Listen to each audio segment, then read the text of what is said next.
Me presento, yo soy Julián. Vamos a dar una intro a Kanban. Dice Julián y Esteban porque la idea es que lo que les vamos a presentar es contarles un poco una metodología ágil que nosotros implementamos en un caso real para nuestra tesis, ¿sí?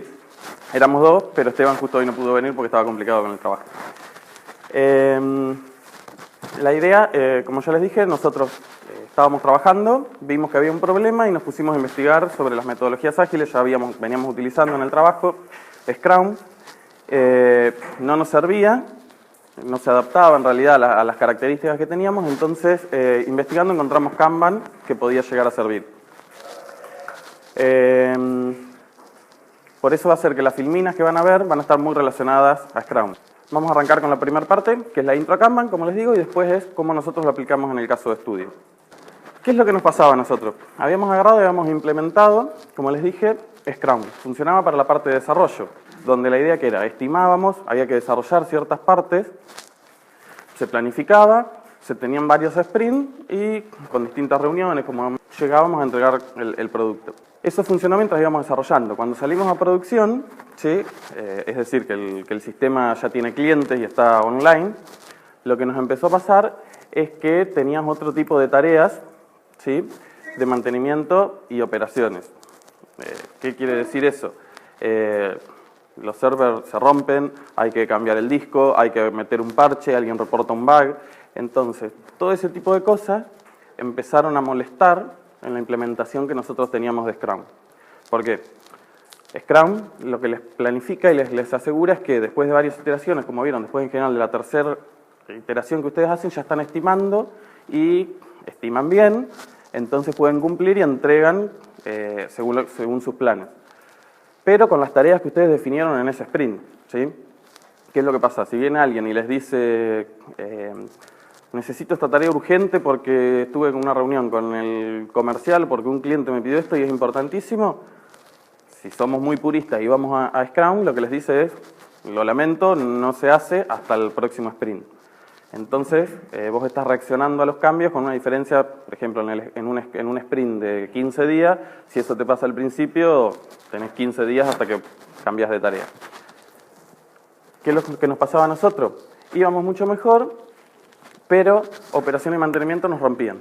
¿Por qué? Porque si un cliente caía con un issue importantísimo en producción, había que ponerse a trabajar para arreglarlo y para subirlo. Entonces, toda esa planificación que nosotros hicimos no quedaba. Se rompía. Entonces, una vez no pasa nada, dos veces no pasa nada. Donde estás 3 meses así, Scrum no lo estás haciendo y no te está sirviendo. No quería decir que Scrum no funcione, porque después, la otra vez nos pasó que salimos de una charla así y en los pasillos escuchamos un comentario. No, destrozaron a Scrum, esto era un desastre y no sirve para nada. No, Scrum funciona y está buenísimo, úsenlo. Pero tengan en cuenta que tienen que tener ese entorno controlado. Acá nosotros era distinta la situación. Kanban es para sistemas, básicamente, o en general no tiene sus orígenes en sistemas, sí, pero lo que es una herramienta visual que lo que permite es, mostrando la información de nuestro proceso y el estado de nuestras tareas dentro del proceso, ¿sí? Nos da información clara para mantener un flujo constante de actividades. No me dice nada todo eso, es mucho bla, bla, bla. Ahora vamos a ver cómo lo hacemos de verdad. Tiene 3 reglas, a diferencia. Es medio difícil llamarlo metodología. Hay algunos que por ahí dicen es una metodología, hay otros que no, dependiendo el librito a donde vayan. ¿Por qué? Porque la metodología en general te marca un montón de pasos o cosas para que vos tenés que ir haciendo, ¿sí? Para llegar a algo. Kanban lo único que te dice es visualizar el flujo de trabajo, limitar el work in progress y medir el lead time. ¿Qué quiere decir eso? El primero es más fácil de entender. Visualizar el flujo de trabajo es básicamente tener un dashboard, un pizarrón, donde esté el proceso y las tareas. Similar a lo que hacemos con Scrum, si queremos. Limitar el work in progress. Esta es una de las partes importantes que agrega, que ahora la vamos a ver más en detalle, que lo que quiere decir es, bueno, como yo tengo un proceso, ¿sí? En cada columna de mi tablero, ¿sí? Imaginémonos que este es el tablero, yo voy a decir, bueno, si esto es desarrollo, yo voy a tener en esta parte cierta cantidad de tareas que puede mi equipo manejar. O sea, si somos 5 personas, o 2 personas acá, vamos a poder estar haciendo 5, 6 tareas. Más que eso no, porque no es real. Entonces, lo que trata de hacer es, mediante el ajuste de los distintos límites de cantidad de tareas que podemos desarrollar al mismo tiempo, administrar para que haya un flujo continuo de tareas. Ahora lo vemos porque suena feo. Y por último, medir el lead time. Que medir el lead time es ver cada cuánto nosotros entregamos tareas terminadas, ¿sí? Para en base a eso poder estimar un poco, porque van a ver que es un poquitito distinto a como venimos acostumbrados.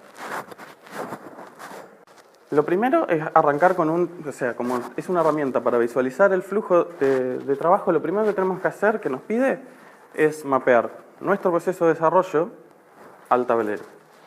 El ejemplo más clásico es el que utilizamos, que seguro vieron en alguna presentación, en algún lado, el clásico de Scrum, que tiene unas columnas y nada más. Para arrancar y que sea más fácil, usamos el mismo, y donde tenemos es una pendiente, desarrollo, testing, entrega y terminado. O sea, fueron tomados de acá, por eso están en español, si no sería el clásico to do, ongoing, testing y done. ¿Qué es lo que nos dice esto? Bueno, primero cómo vamos a leer el tablero, ¿sí? A diferencia de otros tableros, en este caso nosotros mantuvimos lo tradicional, que es leerlo de izquierda a derecha. O sea, las tareas entran por este lado y terminan saliendo por allá. Y esto es lo que yo le decía. Limitar el work in progress explícitamente. ¿Qué quiere decir eso? Que voy a decir, bueno, acá tengo un máximo de 5 tareas que pueden estar en pendiente. Si tengo más, no me sirve. ¿Por qué? Porque imagínense que estos sean los requerimientos nuevos, el backlog que yo tengo, ¿sí? Y tengo acá 20, 50, 100, ¿quién las prioriza? Es imposible. Por más que alguien venga y que esté dedicado a acomodarlas y qué sé yo, seguro que no las vas a tener priorizadas. Entonces lo que esto dice, bueno, para hacerlo mejor y que vayamos entregando y que vayamos siempre entregando lo que el cliente necesita, que es uno de los principios Lean, ¿sí? O sea, no desarrollar porque sí, sino desarrollar bajo pedido. Entonces lo que dice, bueno, vamos a ir manejando 5 pendientes que van a ser siempre los más prioritarios. Lo mismo en desarrollo. Si yo tengo 2 desarrolladores que van a estar trabajando en mi equipo, 2, 3 tareas capaz que hacen, están esperando que se termine alguna cosa, entonces por ahí dejan una media colgada y vos estás viendo que por lo menos está en este tablero y te recuerda que está trabada. Si tengo 10, estás en la misma, empezás a dejar siempre cosas colgadas. ¿De dónde viene? Bueno, toda esta explicación que más o menos hicimos sobre el tablero es porque está basada justamente en los principios de Lean Manufacturing. ¿De Lean algo vieron? Sí, bueno, entonces toda esa historia ya se las contó. ¿De dónde surgió? Que era toda la parte de Toyota. ¿Qué pasa? No había una instanciación real, sí, como metodología, hasta el momento de Lean para software. Funcionaban los autos, los conceptos estaban buenos. La primera aproximación más cercana al software que hubo fue la de los Popendick, que siempre los pronuncio mal. ¿Es así? Popendick, bueno. Que en el libro Lean Software Developer, que lo que decían es, bueno, tenemos este conjunto de ideas o consejos que dan, cómo nosotros los podríamos implementar en software. Tirando un montón de consejos, es un libro gordo, pero en sí no era una metodología, una forma que vos digas, bueno, esto lo pruebo acá y funciona, y con el mismo librito voy y lo pongo en otro proyecto y funciona, y así. En esa evolución surge Kanban, ¿sí? En el 2011, es nuevito. O sea, ¿qué quiere decir que surge Kanban? Bueno, basado en estos principios de eliminar desperdicios, amplificar el conocimiento, decidir tan tarde como sea posible, entrega, bla, bla, bla. ¿Qué es lo que pasa?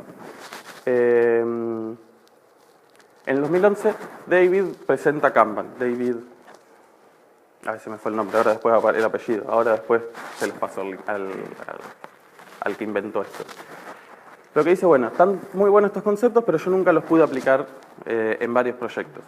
Lo que él propone es una forma de utilizarlo en software, diciendo, bueno, esto yo lo utilicé en Microsoft y funcionó, lo utilizó en otro proyecto en Corbis y también funcionó, lo aplicó en otro proyecto y también funcionó.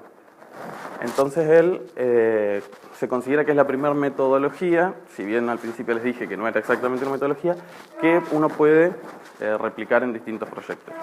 Y hasta acá, con tantas palabras, por ahí lo que siempre pasa es que alguien vio Scrum y dice, bueno, es lo mismo, o sea, tengo un tablero, trabajo de la misma manera, fíjate que ahí no tenía más restricciones, entonces yo puedo tener una daily, puedo tener una retrospectiva, puedo hacer esas cosas, sí, nadie te lo restringe, ni te lo aconseja, ¿sí? Vos podrías hacerlo, entonces es bastante parecido. Lo que nosotros quisimos mostrarle es la primera diferencia, que es cómo funciona la diferencia en el tablero de Scrum y de Kanban. En Scrum trabajamos con iteraciones, ¿sí? Entonces, ¿qué es lo que pasa? Planificamos un grupo de tareas, ¿sí? Un montón de cosas que nosotros tenemos que hacer, y en lo que dure el sprint vamos terminando y llegamos hasta que no terminamos nada. Entonces, en el tablero, a medida que avance el sprint, en teoría se debería ver algo así. O sea, tenemos un montón de cosas en el to-do, a mitad del sprint tenemos todo desparramado, algunas cosas capaz que se terminaron, otras que no se empezaron, y algo que está en ongoing, y cuando llegamos al último día, lo ideal es que esté todo terminado. ¿Qué es lo que pasa? Nosotros acá no tenemos tiempos de entrega, no tenemos sprint. La metodología lo único que nos decía era: visualicen el flujo de trabajo en un dashboard, limiten el work in progress y midan el lead time. Entonces, ahí lo que empieza a faltar es cómo nosotros nos organizamos en el día a día. ¿Por qué? Porque nosotros en general estamos acostumbrados a planificar con entregas, ¿sí? Y a decir, bueno, a los 15 días entregué este grupo de cosas. Acá nadie te dice nada. Entonces, vos todos los días estarías entregando tareas nuevas y finalizadas. Entonces, cualquier día en el tablero, vos lo deberías ver como un flujo continuo. O sea, una vez que se llena esto, como si fuera un pool, una vez que se llena, según el lead time, según el ritmo que nosotros tengamos para entregar tareas, vamos a ir entregando una tarea nueva. Pero siempre nuestro tablero va a estar lleno, digamos. ¿Sí? ¿Por qué? Porque una vez que hay capacidad para procesar acá, lo que tiene que hacer el encargado de este lado es traerse una tarea nueva de este lado. ¿Sí? Es como ir trayendo. ¿No se entiende nada? Pregunte. Otra diferencia importante es que en general estamos acostumbrados a decir que en Ágiles o en Scrum los equipos son multidisciplinarios, o sea, toda la gente sabe hacer de todo y trabaja un poquitito en cada cosa. Por eso es que un equipo en general está asignado a un tablero, ¿sí?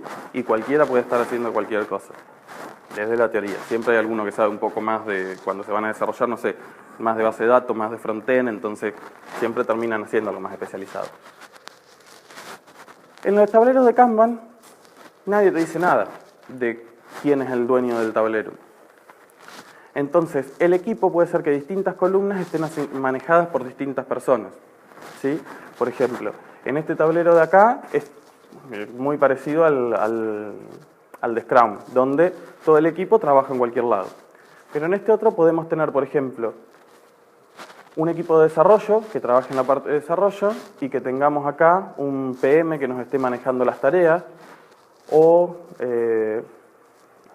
un cliente que nos esté agregando nuevas cosas para desarrollar. Y podemos tener, por ejemplo, dos personas que sean de testing en la última parte que nos esté testeando, o que forme parte del equipo y que esto en realidad sea, no sé, gente de operaciones que sabe cómo deployar la aplicación y cómo pasar a producción y que esté dedicado a eso. Otra vez un poquitito más marcadas las diferencias entre Scrum y Kanban. En Scrum, ¿qué es lo que nos dice? Nosotros agarramos y planificamos que tenemos todas nuestras tareas para desarrollar en el sprint. Si llegado al finalizar el sprint no llegamos con una funcionalidad, lo que tenemos que hacer es hablar con el cliente, correr la fecha de entrega, ganamos 3 o 4 días. No, mentira, eso nunca. Los sprints son fijos, ¿sí? Entonces, como los sprints son fijos, si no llegamos a cumplir con algo, en Scrum se cae. Vos vas y le entregás siempre. O sea, yo me comprometí a hacerte 5 cosas. A una no llegué, no te pido 3 días más, o 2 o 1 porque ya termino, porque si no entras en un vicio. La idea es que uno empiece a estimar bien. Entonces, si no llegamos, no se entregó. ¿Sí? Queda en el backlog y se planifica para el próximo sprint. En Kanban no tenemos eso. En Kanban dijimos que es un flujo continuo. Entonces yo voy a estar desarrollando tareas, ¿sí? Y si quiero hacer entregas así periódicas, tengo que definir alguna política. O sea, la metodología por sí sola no te dice nada. Pero si ustedes van a trabajar con eso, piensen que tienen que tener una política. O sea, no sé, cuando junté más, por ejemplo, en el tablero que teníamos antes, suponiendo que acá sean los terminados, una vez que llegué al work in progress, y yo tenía definido 5, bueno, cuando termino con 5 cosas, entonces ahí defino que voy a liberar una nueva versión del producto. O la otra es agarrar y decir, bueno, cada 15 días todo lo que te he terminado, no importa si sean 5 o 10, lo empaqueto y sale una nueva versión. Este es un ejemplito, ¿sí?, donde les va a mostrar, o sea, qué ventajas tiene el ir limitando el work in progress, ¿sí? Con esa limitación que nosotros ponemos de la cantidad de tareas que estamos haciendo para mantener el flujo de trabajo, lo que nos va a garantizar es que si hay alguna traba en el proceso de desarrollo, se detecte bien temprano. O sea, ¿qué quiere decir? Ustedes imagínense, están desarrollando.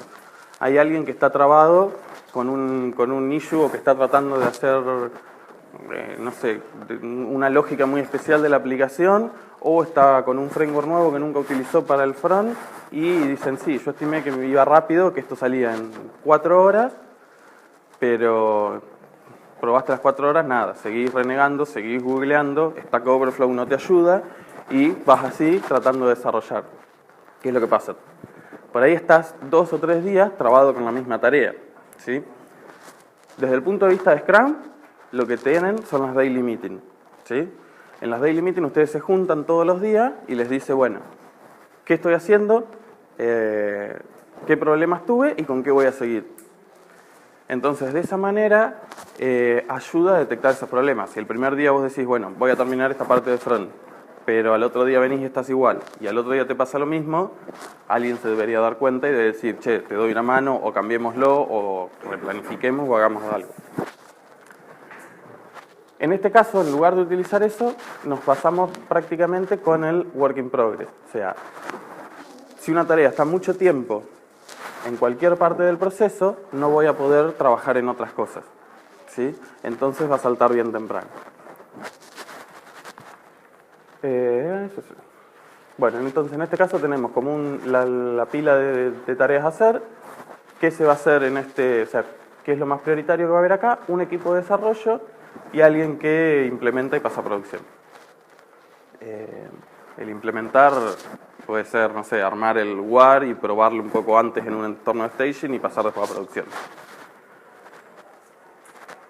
Lo que primero pasa es que esta persona está encargada de manejar estas primeras 2 partes del tablero, no sé si ven ustedes allá, y desarrollo y viene, agarra las 2 primeras tareas, tiene espacio, entonces las pasa y arranca.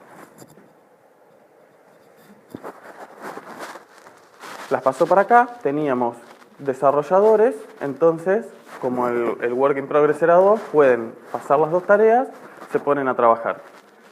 A este le queda espacio, entonces donde se da cuenta que hay espacio, él ya tiene que agarrar y poner tareas nuevas en el pendiente, cosa que donde las terminen, estos ya puedan agarrar.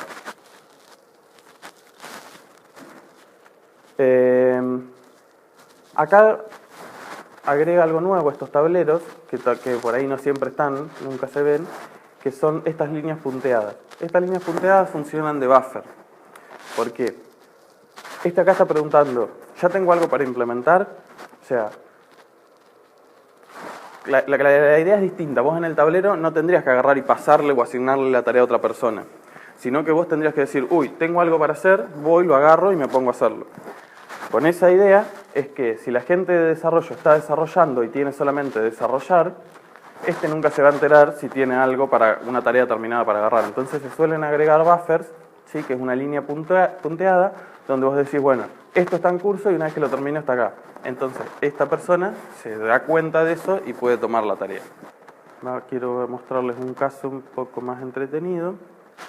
Y es la gracia de ese límite justamente. Fíjate que en estos de acá se pusieron a implementar el A.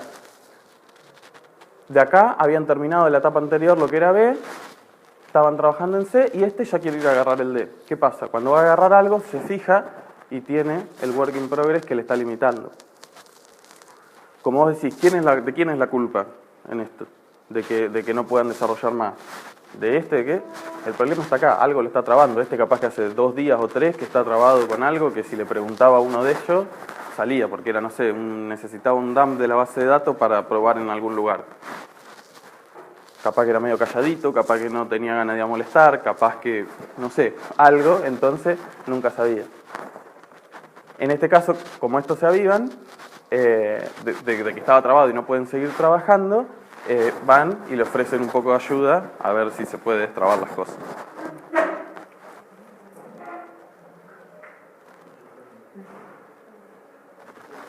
Mientras este trata de darle de ayuda, este sigue trabajando hasta que termina. ¿Y ahora qué es lo que pasa? El que era, imagínense, el jefe de ustedes o el PM los viene a apurar porque no están entregando, porque no están haciendo algo. ¿Por qué no están entregando? ¿Por qué no pueden hacer cosas? Porque este tiene 2 terminadas, pero este otro no está terminando.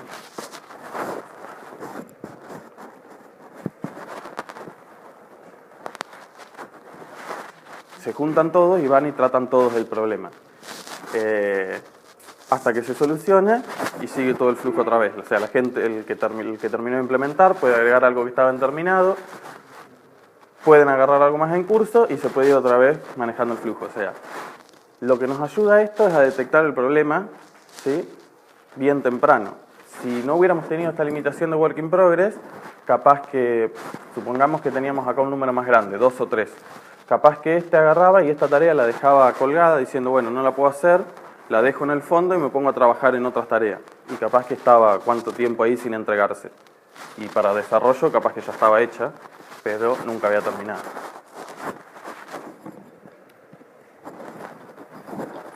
Y eso por ahí es lo que vos decías. ¿Qué límites son los correctos? Nadie sabe. Ellos te dicen que tenés que probar, y depende del equipo, de la velocidad que tenga, de la capacidad de hacer 2 o 3 cosas a la vez, de cómo se organice, ¿sí? Lo que hay que agarrar es trabajar y jugar con esos niveles y ver qué es lo que te genera. Si los niveles están muy abajo, vas a tener gente que no puede hacer cosas.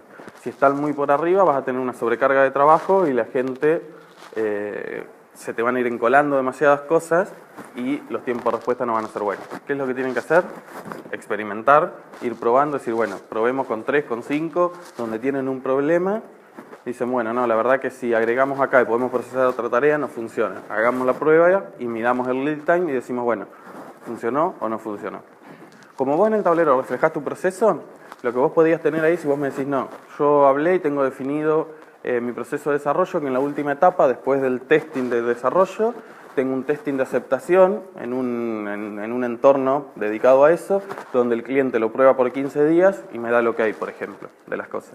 Si vos eso lo tenés dentro de tu proceso y para vos es importante reflejarlo en el tablero, ¿por qué? Porque sabés si vas a tener que cambiar algo o no, o te lo acepta o no te lo acepta, bueno, agregarías una columna nueva que te represente eso. O sea, de decir, bueno, el cliente me lo está testeando, qué sé yo. Si no tenés eso, bueno, pasaste a producción, fuiste a producción. Se da por aceptado el testing nuestro. Si el cliente se queja, entrará como una tarea nueva de backfixing o de lo que sea. En general no debería romper, o sea, no debería estar tan mal como para que no lo acepte.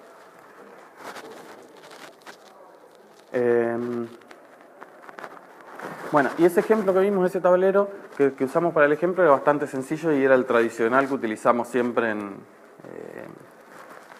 desarrollo, ¿sí? El de Scrum. Hay tableros que son un poco más, que tienen mucha más info porque quieren ver más cosas justamente del proceso, como por ejemplo este que maneja en la parte de abajo, ¿sí? Fíjense que esta línea divide, la parte de abajo es la parte de desarrollo, donde para la etapa de, ¿ves? Este tiene, por ejemplo, no sé si se llega a leer, pero dice diseño de caso de test, código, testing y empaquetado. Y acá arriba también lo que maneja son las issues en producción. Entonces, si te cae una issue, vos en el mismo tablero representás lo que es desarrollo y lo que es issues. ¿Este qué tiene? Otras cosas que se agregan, por ejemplo, acá son prioridades. O sea, bueno, ¿cómo manejamos las prioridades? Hay algunos que dicen, bueno, la tarea que esté más arriba es la que vamos a tomar y es la con la que vamos a arrancar. En este caso, lo lleva a un nivel más y dice, bueno, las prioridades se leen de arriba para abajo, ¿sí?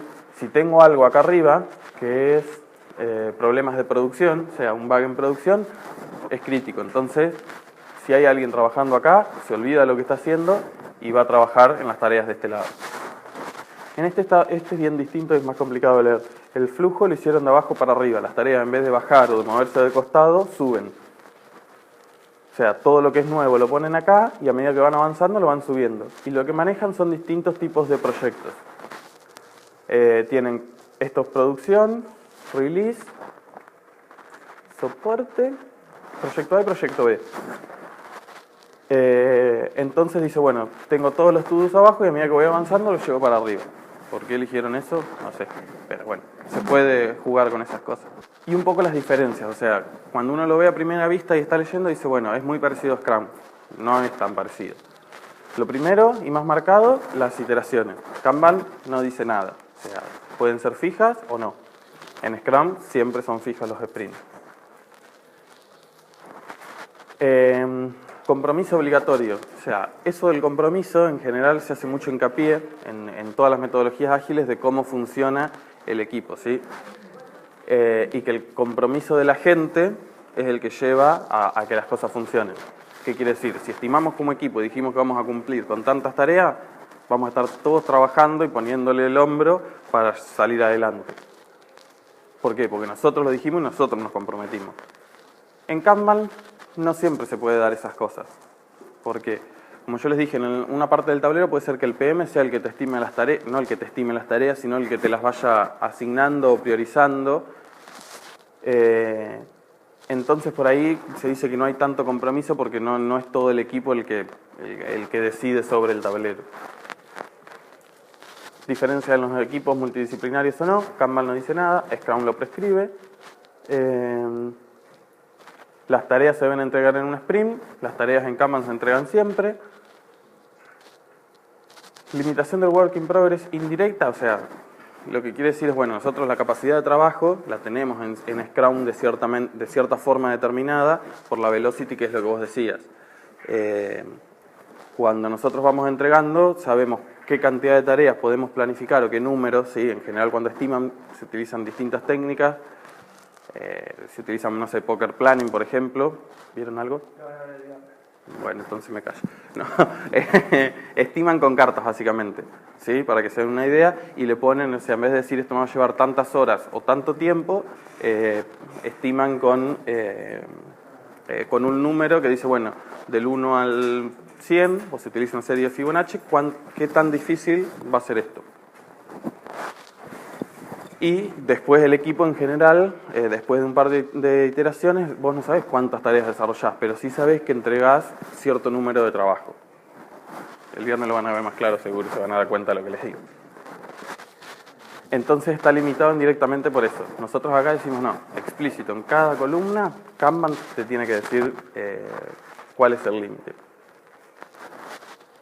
En Scrum, sprints son cerrados. Lo que yo les dije que iba a hacer es lo que se hace y si querés una tarea nueva, venite cuando se termine el sprint.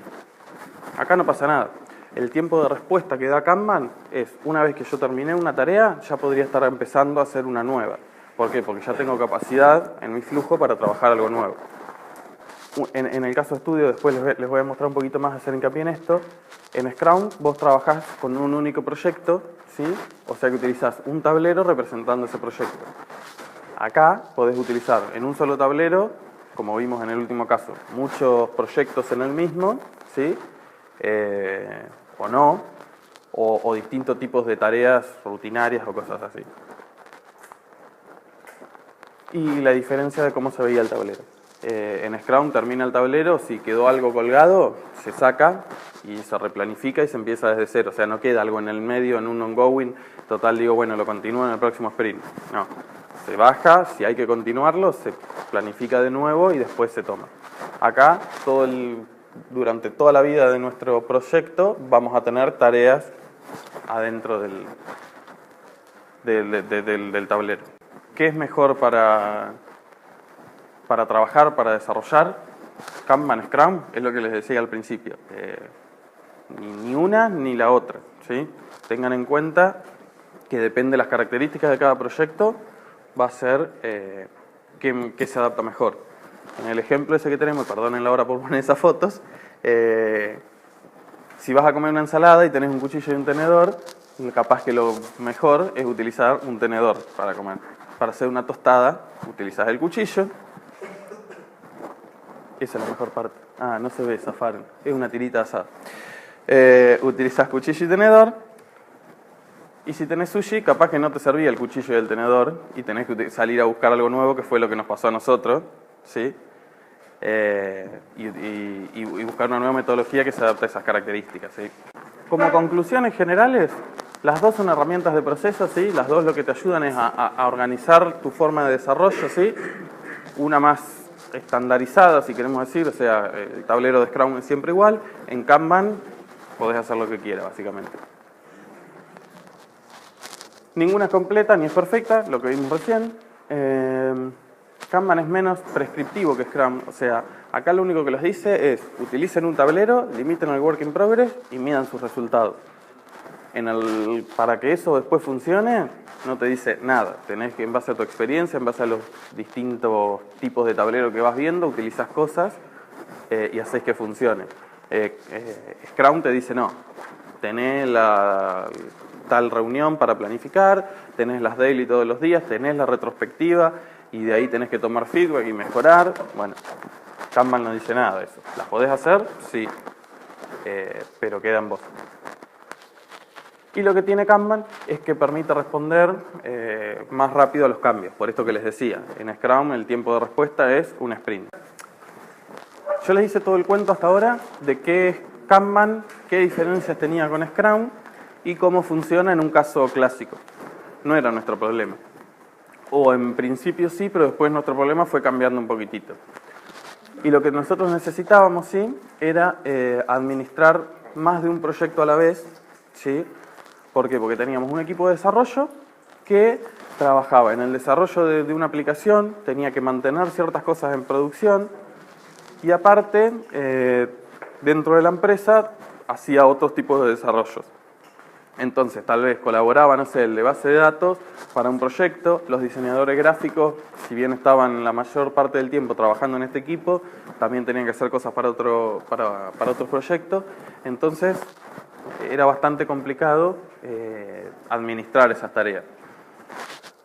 Lo que dijimos es, bueno, Kanban parecía, como era tan flexible y no te dice nada y te deja hacer muchas cosas, parecía que podía servir, entonces dijimos, bueno, pongámoslo a la práctica y veamos si realmente funciona para este caso o no. Entonces, tratamos de hacer una adaptación de Kanban para gestionar múltiples proyectos. Como yo les decía, o sea, no era un equipo tradicional, digamos, de desarrollo, porque los skills de las personas eran bastante diferentes. Teníamos una persona, o sea, el equipo cuando arrancamos eran de 5, después tuvo 2 personas más un ratito, después otros se fueron, o sea que fue medio cambiando, pero en general tuvimos menos de 5 nunca hubo. Y era un manager, que en general lo que se encargaba era más del trato con el cliente, de tratar de planificar fechas y tratar de organizar todo este lío de tareas. 2 diseñadores gráficos, había muchas de las cosas que necesitaban diseño gráfico, entonces necesitábamos tenerlos dentro del equipo, y 2 desarrolladores. Y aparte lo que teníamos era que, como teníamos gente que por ahí cambiaba, te caía alguien muy junior al equipo, que más que nada lo utilizábamos para capacitarlo en alguna tecnología, cosas así. Entonces tenías por ahí 2 seniors dentro del equipo y siempre 1, 2 o 3 que andaban dando vueltas, que eran en general más junior en algo. Proyectos distintos, o sea, las características de los proyectos eran distintos y por ahí no se daban todos al mismo tiempo, pero sí tenías 3 o 4 cosas de uno y 3 o 4 cosas de otro, entonces era bastante complicado manejarlo. Y las prioridades de todos los proyectos cambiaban, ¿sí? Porque venía un cliente o venía alguien de la empresa y decía, necesito que me hagan algo súper urgente para salir a vender esta cosa y me lo tienen que dejar bonito para mostrárselo. Eso pasa cuando estás trabajando y más cuando vos vendés un desarrollo, te decían, vamos a ir a hablar con tal cliente, le tenemos que mostrar algo así que quede bonito. ¿Lo haces rápido? Sí, lo hago rápido. ¿Y qué pasa con todo el resto de las cosas? Eso era el problema que tenían. Entonces las cargas variaban mucho y esto que les decía, eran proyectos que algunos eran internos y otros proyectos que eran externos. Bueno, lo de externos es que es un cliente fijo que viene y nos pedía que hagamos algo. Esto es un poco para que se den cuenta por qué las características variaban, ¿sí? Y por ahí me van a decir, si tenían tantos proyectos, ¿por qué no tenían distintos grupos dedicados a cada cosa? Simple, por un tema económico. Tal vez las tareas de todos no llegaban a pagar las 8 horas de un desarrollador en el día, entonces no tiene sentido tenerlo así.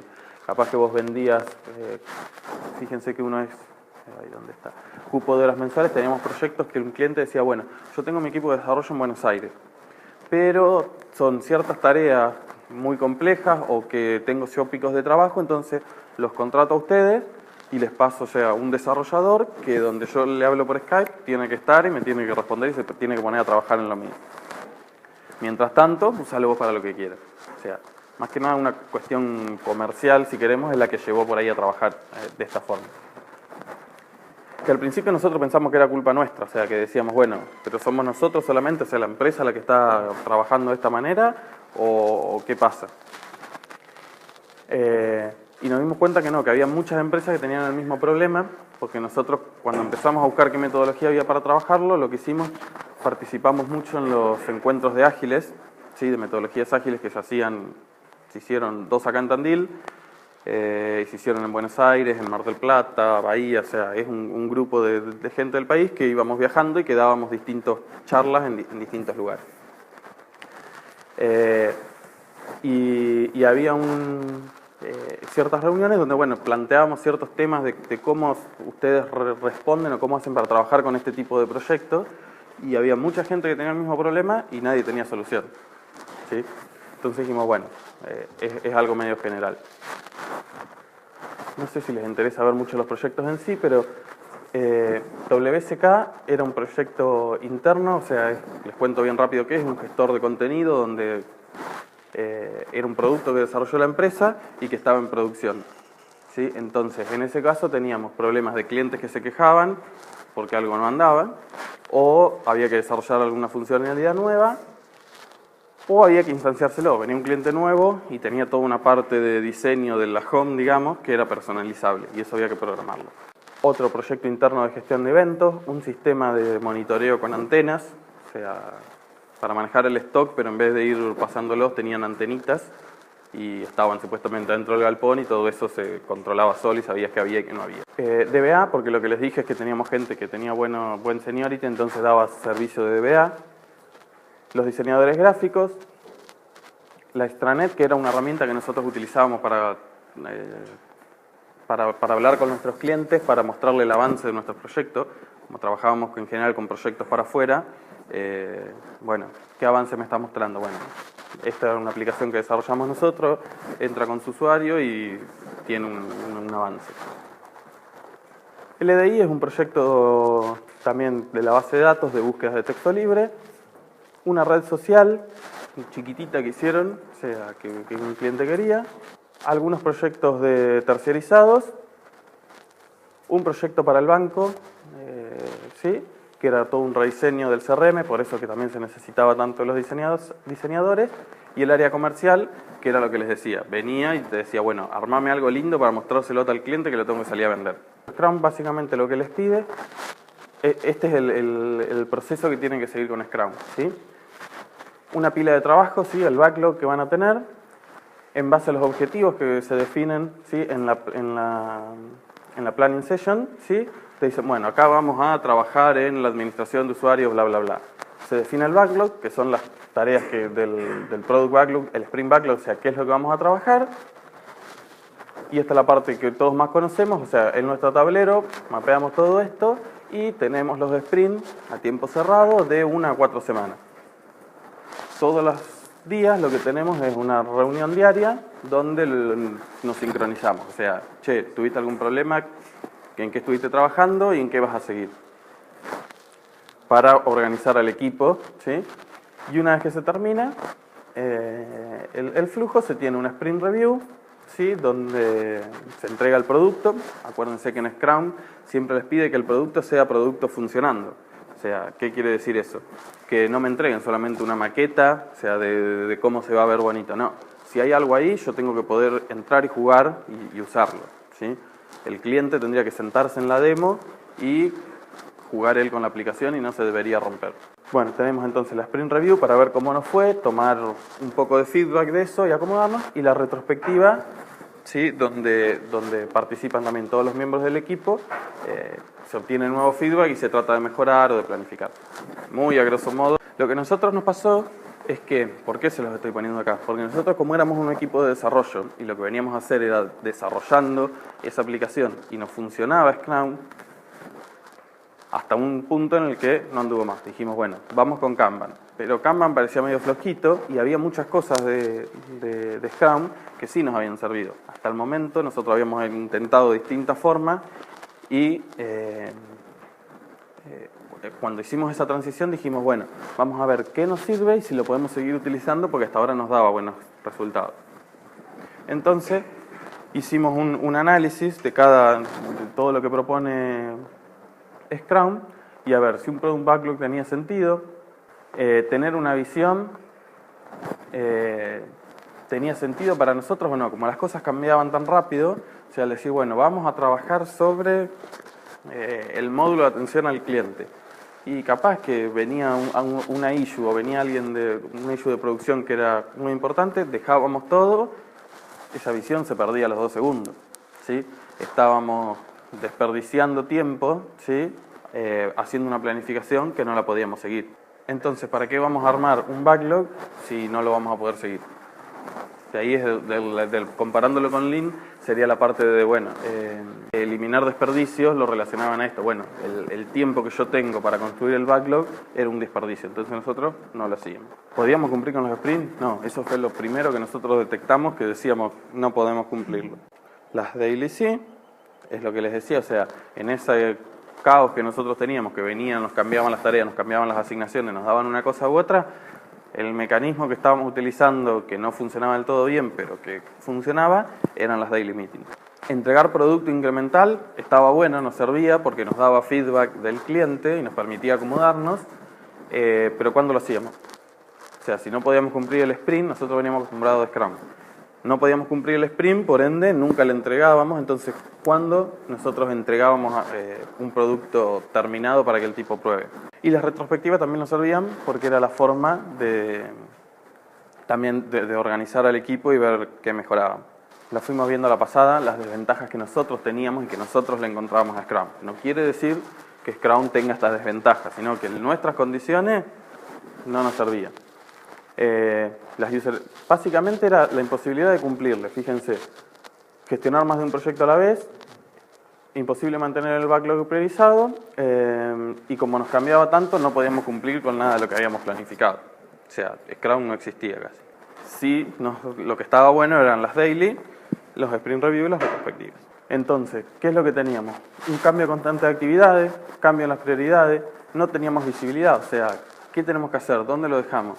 Imagínense que yo calculo que les pasa, o sea, si hoy están programando algo y lo dejaron a mitad y se fueron y vuelven a los 3 o 4 días y estuvieron complicados pensando y haciendo otras cosas, cuando volvés y te acordás dónde estás, qué habías hecho, qué tenías que probar, si habías dejado un link colgado en algún lado para leerlo o no. Entonces todo eso complicaba bastante. Entonces ahí dijimos, bueno, Kanban. Tratemos de solucionar todo este lío con Kanban. ¿Qué es lo que nos iba a brindar? Supuestamente, por todo lo que vimos hasta ahora, que íbamos a tener foco en las actividades. ¿Por qué? Porque una vez que la tarea entra al flujo, o sea, a nuestro tablero, la tarea la tenemos que desarrollar hasta que está terminada, ¿sí? Y si algo queda trabado, va a saltar y de alguna forma se va a solucionar. Entonces, nos daba más foco, ¿sí? Y no teníamos tanto context de tareas. Nos reducía el límite de trabajo en curso, ¿por qué? Porque por ahí el que estaba desarrollando estaba con 5, 6 o 10 cosas así encoladas y él se tenía que acordar, y si vos querías saber el avance para poder estimar, tenías que venir y preguntarle. Y si se te enfermó, por ejemplo, fuiste porque andás a ver en qué estado quedaron las cosas. Si se te renuncia, incluso se te va de la empresa, en el estado en el que quedaron las cosas no lo tenía. Entrega frecuente seguíamos manteniendo, rápida respuesta a los cambios, o sea, era mucho mejor que lo que nos ofrecía Scrum. La visibilidad, podíamos ver cuellos de botella, algo importante. ¿Cuánto nos cuesta implementarlo? Nada. O sea, probemos y, o sea, un rato de capacitarnos, de leer, tenemos ganas, tiremos el tablero que teníamos, pongamos uno nuevo y veamos qué pasa. Y el tema de revisar las prioridades para nosotros era importante, o sea, qué tarea era más importante a cada momento. En el proceso de implementación lo que nosotros hicimos es algo parecido a lo que vimos ahora, o sea, como éramos 2 o 3 lo que lo habíamos visto la metodología, tuvimos que capacitar al resto del equipo, ¿sí? Para decirles, bueno, funciona de esta manera, tengan estos objetivos en claro, ¿por qué? Porque como en todas las metodologías ágiles, por más que ustedes hagan todo, si agarran Scrum del libro y lo hacen, pero lo hacen por hacerlo, no les sirve. O sea, ¿por qué? Porque las metodologías ágiles se basan en la gente. Y en que la gente se compromete y en que la gente responde y trabajan todos como equipo, justamente.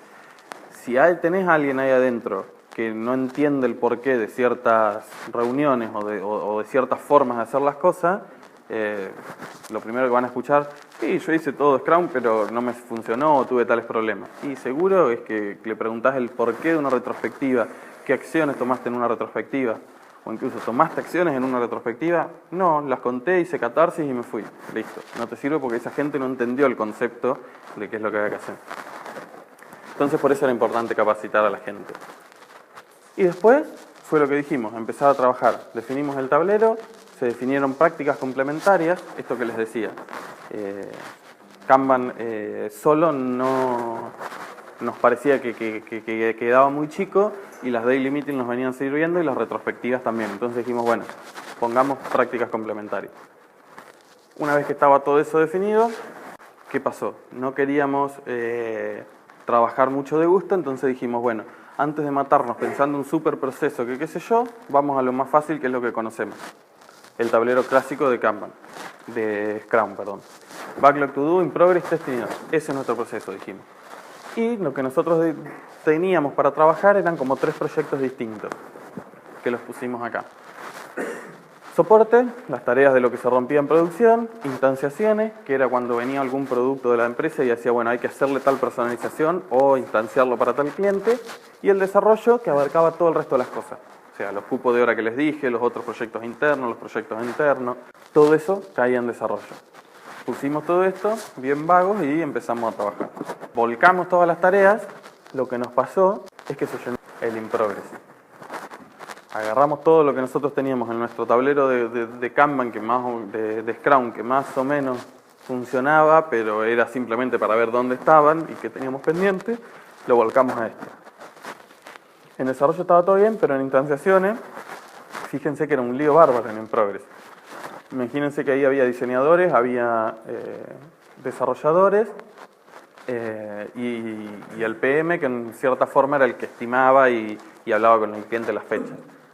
Entonces, al ver eso, no me da ninguna info de en qué estado están todas las tareas, ¿sí? Y el punto fuerte de Kanban es que a vos te permite ver, con solo mirar el tablero, saber el estado en el proceso en el que se encuentra la tarea. ¿Qué es lo que pasa? Si estaba en instanciaciones alguien trabajando con un desarrollador y salía algo urgente en soporte que había que solucionarlo, te ibas, tenías el context y entre que encontrabas tu tarea, sabías en qué estado había quedado y qué sé yo, mucho que no nos servía. Eso saltó en una de las retrospectivas, o sea, en una daily, 2 o 3 daily que estuvimos con el mismo problema, que dijeron que tardaban por eso, retrospectiva nos ayuda a encontrar eso. ¿Qué es lo que hacemos? Modificamos el tablero. O sea, la forma de mejorar en Kanban es decir, bueno, encontramos un problema, lo tratamos. Sacamos las cintas del tablero y lo cambiamos. La parte de soporte la dejamos igual. Quedó el to-do, el in progress y el done. O sea, ¿por qué? Porque te reportan algo, hay que hacerlo y se termina. No tiene mucha más vuelta. Desarrollo también lo cambiamos. Vimos que podíamos tener un poco más de info. O sea, había clientes, clientes y por el proceso que nos piden tener documentación. O sea, porque seguíamos un proceso de ISO, de calidad, entonces para la empresa era importante que los procesos estén actualizados y haya tal documentación y bla, bla, bla. Nosotros lo hacemos al revés. En vez de hacer primero la documentación y después desarrollar, una vez que desarrollamos, hacemos la documentación. Así la hacemos una sola vez. ¿Por qué? Porque en general lo que pasa es que vos haces un montón de documentación y acá cambiaron las cosas. Los diseños cambiaron, la arquitectura que vos hiciste por ahí la tenías medio así dibujada y a medida que va pasando la vas cambiando, la vas refactorizando, le vas agregando, moviendo algo. Entonces, la que queda documentada es la última, lo que se entrega. No quiero decir que esté bien, era como lo hacíamos nosotros. Integrado. Y fíjense el cambio más grande en la parte de instanciaciones. O sea, el tablero que antes tenía 3 columnas solamente, creo, 4, ahora se desparramó en todo eso. Teníamos backlog, teníamos qué tareas estaban en comercial, o sea, había gente que salía, que tenía que llamar por teléfono para definir ciertas cosas, para ver si lo vendía o no lo vendía. En general, cuando ya estaban acá, después era casi seguro que iba a pasar por esto, pero faltaba algo para cerrarlo. Diseño gráfico, desarrollo, testing, se deployaba se capacitaba el cliente y se terminaba. O sea, por ahí a alguien no le interesa capacitarlo o hacer el deploy de la aplicación. En nuestro caso sí, ¿por qué? Porque era gente del equipo que tenía que hacer esas tareas y que si se las olvidaba, si el cliente no se capacitaba, iba a estar molestando con una issue acá o diciendo que algo no andaba, y capaz que era que no lo sabía utilizar, o peor, decía, todos pensábamos que ya había terminado, pero el cliente no lo sabía usar, entonces se daba de baja del servicio a los 2 meses.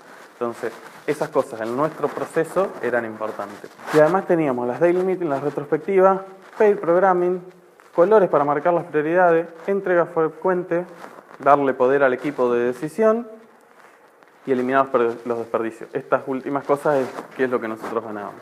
Como les dije, las daily meetings, por más que teníamos todo visual, hay veces que te trabas en alguna cosita o algo, el ir y decirlo y juntarte y hablarlo, te ayuda a pensar la solución, o capaz que te escucha el de al lado y dice, yo eso lo solucioné de tal manera, qué sé yo. Nos servía, las mantuvimos. Las retrospectivas, para hacer esta mejora que vimos recién, nos sirvió. Y después otras cosas que usábamos era pair programming, que viene del mundo de XP, que no tiene nada que ver con Scrum, o sea, no tiene nada que ver porque son metodologías ágiles, pero no están prescritas por estas metodologías. Nosotros lo incluimos porque a modo de capacitación nos servía. Como yo les dije, teníamos equipos que eran junior, entonces el programar con pair programming lo que nos ayudaba era para capacitar al que teníamos al lado, por ejemplo. O para hacer un review del código que había hecho el junior o alguien que no tenía tanta experiencia, le agarrás y le decís, mirá, se hace así, o no. Pero realmente sirve y está bueno, entonces nos ayudaba a mantenernos con buena calidad de código. Y aparte, teníamos que tener prioridades de las tareas. Entonces lo que utilizamos fueron los colores de los post-it y decíamos, bueno, está bien, tenemos dentro del to-do un montón de cosas, pero de todo eso, ¿cuál es más prioritario? Bueno, la que está en rojo tiene más prioridad, por ejemplo. La que está en amarillo no tanto y la verde pasa. Y después lo volvimos a modificar. Teníamos bien en claro la parte de instanciaciones, pero la parte de desarrollo trabajábamos con un montón de proyectitos de distintas áreas. Entonces, ¿qué es lo que pasaba? Las chicas de diseño gráfico fueron las que primero se quejaron y después se sumaron otros. Que lo que agarraban y decían, sí, pero yo para ver cuál es mi tarea ahí adentro tengo que agarrarme, tengo que levantar, tengo que buscar por todo eso que está ahí y no sé cuáles son mías, no sé qué. Bueno. Pero después nos empezó a pasar también que los servicios de DBA era lo mismo y la gente de comercial también tenía el mismo problema. Entonces, directamente, todo esto, que sería como un desarrollo, lo dividimos en cada una de las áreas que teníamos. Entonces, estábamos trabajando, si alguien miraba ya el tablero, por ejemplo, y tenía que hacer una planificación de una instanciación, mirás el tablero y sabés que con esta carga tenés capacidad para procesar y entregás más o menos en tal fecha. En desarrollo, si venía algo para DBA, podías saber qué tan complicado estaba o no. Eso era el tablero, no se ve mucho, pero era grande. Había quedado demasiado grande y la cinta era muy gruesa, entonces no entraban muchos papelitos. Yo les dije que había que marcar, que una de las pocas cosas que prescribe Kanban es marcar el work in progress. Y hasta ahora, en las filminas que nosotros vimos, incluso en el tablero, fíjense que no estaba marcado el work in progress. ¿Por qué hicimos eso? Queríamos solucionar de a poquitas cosas a la vez. Si poníamos todo junto, lo más probable es que se aburran o que sean muchas cosas y no las cumplan o que no le vean la importancia del porqué. Entonces dijimos, bueno, ¿cuál es el problema que tenemos hoy? Que no podemos estimar, que no sabemos dónde quedaron las tareas y que es un lío de cosas. Bueno, solucionemos eso primero y después, cuando surja algún problema importante, decimos, bueno, acá vamos a limitar el work in progress con tanto. ¿Qué es lo que pasó? Se comenzó sin eso y a lo largo del tiempo no fue necesario hacerlo muy explícito por dos razones. Primero, que el tablero era medio chico, como pueden ver, no entraban muchos post-it a la vez, entonces eso obligaba a tener limitado el work in progress. Pero incluso en los tableros más grandes, donde había más espacio, en las versiones anteriores, como la gente ya medio venía estimando y sabía que no podía estar con 2 o 3 cosas, automáticamente o solos ellos se manejaban el work in progress. Esto medio que lo habían adoptado, ¿por qué? Porque en Scrum, cuando vos arrancás, vos tenés todas las user story al principio del tablero. Y lo que nos había pasado un par de veces es que vos empezás a desarrollar una. Bueno, se trabó por algo. Abro otra user story y saco nuevas tareas y voy llenando el tablero. Uy, me trabé otra vez con algo, qué sé yo. Vengo y abro otra. Y lo que nos pasaba era que teníamos todas las tareas en ongoing y en realidad ninguna estábamos terminando. Entonces lo que empezamos a hacer es a restringirnos nosotros. Bueno, como equipo decíamos, bueno, abramos 2 de las user stories, fijémonos qué tareas tienen, trabajemos sobre eso y vayámosla cerrando, y a medida que se va cerrando realmente, trabajamos sobre más tareas para ir cerrándolo. Entonces era como que eso ya lo tenían medio naturalizado los desarrolladores y medio que siguieron trabajando de esa forma. Y acá tuvimos un problema que era medio parecido a lo que vos preguntabas hoy temprano. ¿Cómo estimábamos? Porque las tareas eran distintas.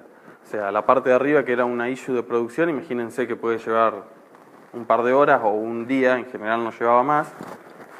Desarrollo, si tenías que entregarle muchas cosas, era distinto. O sea, el tiempo capaz que era una semana o más, dependiendo. Y las instanciaciones, que era la parte del medio, en general en 3 días o una cosa así, estaban.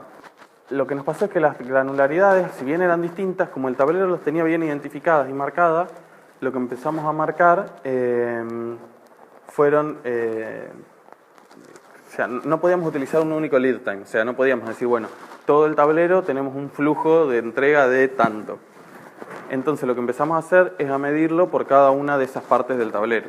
En el tablero lo que empezamos a decir, bueno, acá se entrega con una frecuencia de un día. Acá el lead time es 3 días y acá está llevando una semana o entregamos cada un día una tarea nueva, por ejemplo. Fue más complicado de lo que pensamos, pero